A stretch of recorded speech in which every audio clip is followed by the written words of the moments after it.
Yeah, so hello guys, how are you? How are you doing? My name is Luciana Creative and this is Luciana Realities, a channel that I created as a space for healing, growth and having fun. Today guys, I am here to I don't know. This is a very emotional video. I'm trying to control my emotions because we agreed with you guys that there is no more crying. And today, I just want to appreciate each and every one of you guys. I want to send my gratitude from the deepest of my heart. I can tell you for a fact, when I created this video, ilikuwa around March hapo April. That is the time I created this YouTube channel, and that was after losing my 2 previous YouTube channels. I worked on for like one for 3 years, the other one for 2 years. And starting this one, I did not know that I would get that supportive audience. And bado, like from last week when my story aired, my subscribers wamepanda from 15,000 to almost 30,000 now. And I want to take this chance to thank you guys. I want to appreciate each and every one of you from the bottom of my heart. Kama mliangalia, from the time I started posting my first video, I have been putting a certain kind of content, but then inafika pahali, I put some kind of content yenye inajaribu kuhide what I'm going through, but I think those are the aftermath of living in pain for so long. I think I was in a denial, thinking that I have already moved on, I have already healed, I've already let things go, but I had so much inside. Nilikuwa na hide a lot of pain, nilikuwa na hide a lot of bitterness within me. But right now I feel I'm at a space where the whole world now, I don't know, my world, that is, the world is the world around me, has already known what I have been battling, what I've been dealing with, and so much weight and so much portion of that pain have come out.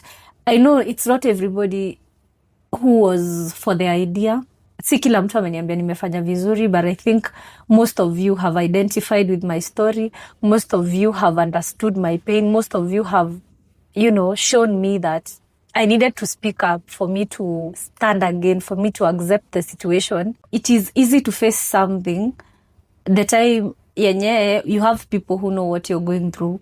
I'm not saying that I did the right thing, but I did what I needed to do, because you guys, from March, I was trying to consume everything within me in the name of safeguarding the people I care about. But then I realized it got to a point where I could have probably lost a lot, lost my time, lost my life, probably lost my health. And nilikuwa kwa situation where you're being threatened. Okay, I don't want to use that name, but you uko tu na vitu mingi zenye, energy mingi yenye unatumiwa, and it's not making you comfortable. Unaweza move camera venye ulikuwa nafanya, inanifanya nikuwe shy. So like ilikuwa so boring. Anyway, yeah, so when I spoke up, I remember that was the most difficult of all nights. I remember doing that interview and going back to my house and realizing that ni kama hiyo kitu, like hiyo story yote ilikuwa imecompile kwa mind yangu for so long. And I remember I went home and I broke down. I cried. I tried to call my friends. And when I called them, I was apologizing. Sijui why, nilikam kurealize, like, I have this problem where I do something and people don't respond and I feel like nimefanya makosa. So nilikuwa kwa situation where I'm apologizing for things that I'm not even supposed to apologize for. So like nililia, I had a lot of pain within me. The first pain of not knowing how people will respond, and the second pain of being guilty of saying a lot. And, we have been raised in a society where we are taught that silence is the best weapon. And I've always went for silence. But then on the other hand, apart from kushindwa kulala, because I remember I broke down for the whole night. Nilikuwa nakaa hivyo na text Wambui wa Mwangi and I'm like, pray for me. I'm not myself.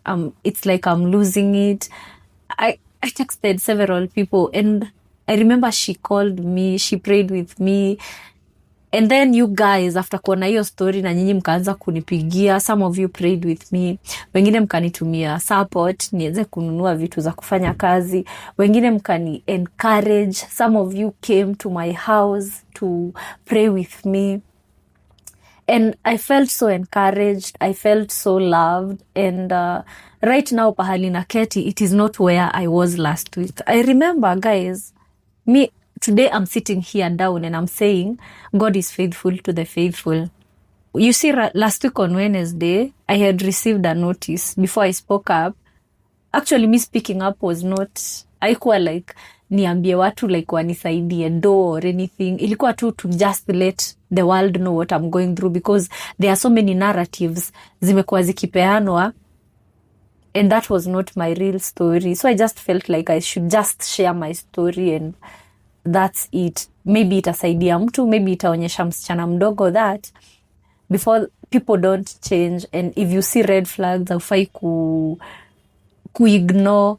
Like, I just wanted to show the world that, you know, the moment you don't speak up or react to small things, those small things zinaendaga ziki amplify na zinakuwa kubwa zaidi. Like, usipoziba ufa utajenga ukuta, na ndio maana mimi niko hapa nikijenga ukuta kwa sababu sikuziba ufa. So it was a way of speaking up and a way of letting the world know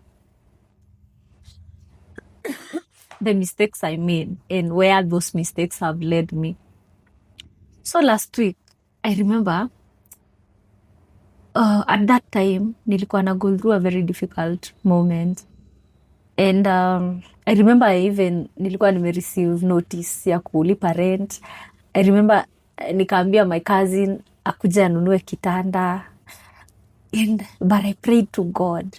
You know, I trust God so much. So nikaenda nikapata 5,000 shillings. I gave those 5,000 shillings to people who are in need. And I was like, God, rekerere korori gogona. Acha hii sacrifice nililie. Let this be a sacrifice. You know, I have been suffering financially, but I don't know which way you have to use. But so long as, okay, I'm trying to show you guys the intensity of sacrifice, the intensity of kurogoreria kedu hari kedu. Because I said, God, let the happiness of these people fight for me. And I gave out that 5,000 shillings. I didn't have rent. And I can say over the weekend, God has done miracles for me. Things I didn't think about, things I did not plan for. My main intention was to bring out the bitterness in me, the pain in me, to start the healing journey completely. Because unaonanga YouTube channel yangu ni space for healing, growth and having fun. But I realized there are so many things zinani hold back. Na pia kuna watu wana fight progress yangu sana, and I felt letting that out would bring me progress. But God even used that chance to even fight some of my silent battles, and I'm very, very grateful to him. One thing I've realized is that he's very faithful. God ako faithful sana, na maombi yako siku moja itawaka. It might take time, but it works. I'm not saying that I'm there. I'm just saying I have seen God work through the support nimeona kwa watu. For example, me, I didn't know like somebody like Dama can just wake up and post me. But then when I was going through that difficult period, when I was crying on my pillows, not knowing what to do, she went and posted on her Facebook page and asked people to support me. Yani, you guys na mkani support, mkani follow, mkakuja mka subscribe.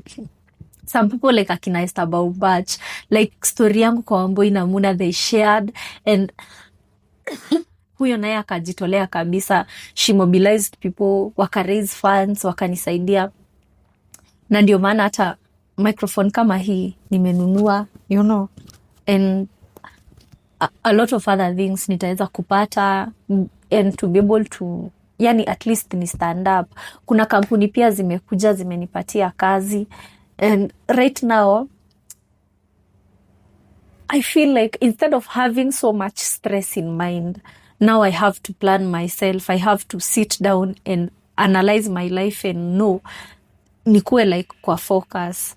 I don't want to say about the plans I have, you guys. The only thing I wanted to tell you is that God is very faithful, and I'm really hoping to be connecting with you guys each and every day, because the love you showed me, manze, that love cannot be equated to anything.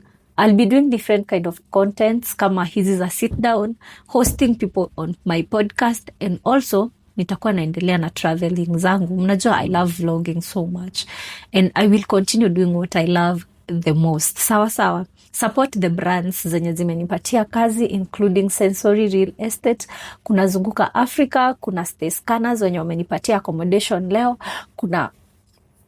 kuna Price in Kenya by Smart World, hawa wanauzanga masimu na malaptop na electronics zote. So guys, thank you so much.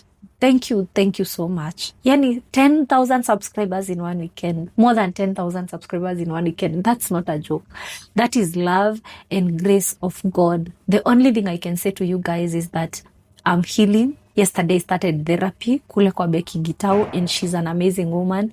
And what I'm having right now, his staycation, this is part of my therapy, because this is where you get to sit down and write everything you want to let go and the things you want to focus on. So even the time I'm getting out of the scanners facilities, I'm hoping to have improved mentally, and also to have forgiven myself, and starting to forgive hawa watu wenye nimekuwa nikibeba ndani yangu, because I've realized, unaona hiyo kubeba mizigo kwa roho ni kama tunajifungianga baraka na hiyo. Like kukaa siku zote unakumbuka kenye ule msee alikufanyia, hata ukifocus, hata ukipewa 1 million bado unakumbuka ile 500 bob mtu alikuimbia. So I'm here kwa hizi facilities ziko Westlands. Stay Scanners wanakuanga na very nice facilities, by the way. You should check them out, and that's where I am today. So guys, I don't know what to say, but for you, everybody, all of you, my friends, followers, family, for supporting me manzeni, na kustanda mimi na kufanya nione mimi sio mjinga. Like mnanipigia simu tunaomba na nyinyi mnani encourage, mnaniambia now it is time to move forward. Manze, I don't take that for granted. Wallahi, kama uko hapa maybe ulini text sikuweza ku reply, ama ukani call and I didn't pick, of which guys I have answered a lot of calls, a lot of messages, but kama yako probably nilimiss. Wallahi sikutaka. Ulikuwa unapata by the time nachukua WhatsApp call, nimepigiwa normal call kama 5 and vice versa. So please take it to your heart to forgive me if probably I have not, specifically replied to you.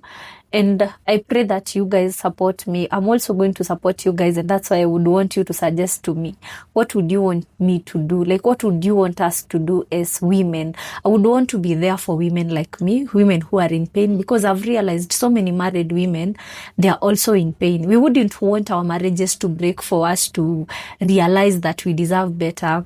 I think we should do something to guard the women who are in marriages, the women who are single, and the women who are yet to, get married, to make sure that we don't get out of those marriages with the kind of wounds zenye Luciana ametoka nazo. Honestly, I would not want anybody to invest, kukavu. We would all want to invest somewhere that we are going to reap the fruits by the end of the day. Sindio, guys? So I would like you guys to suggest the ideas, and I will keep bringing you content and outside content. I assure you, tutajaribu na tufanye kitu ya ku uplift girl child, na kitu ya ku make sure that we are not just strong as single moms, with the support of you guys, but also wenye pia wako kwa ndoa, like hawatawahi fika places zetu. It's good to share the mistakes we made, ama ni aje, because I feel we live, sisi ndo tu decide ama tu determine destiny yetu. I feel like the mistakes we made are the reason as to why we are where we are today. If we never did those mistakes, for example, hatungekuwa pahali tuko leo. And yeah, so thank you so much. Thank you so much for defending me, standing with me, guys. Mimi akina wapenda sana, sana, sana, sana, sana, sana. Follow Luciana Creative on Facebook, Luciana Creative on TikTok, and Luciana Realities on Instagram. And see you guys on the next one. Bye.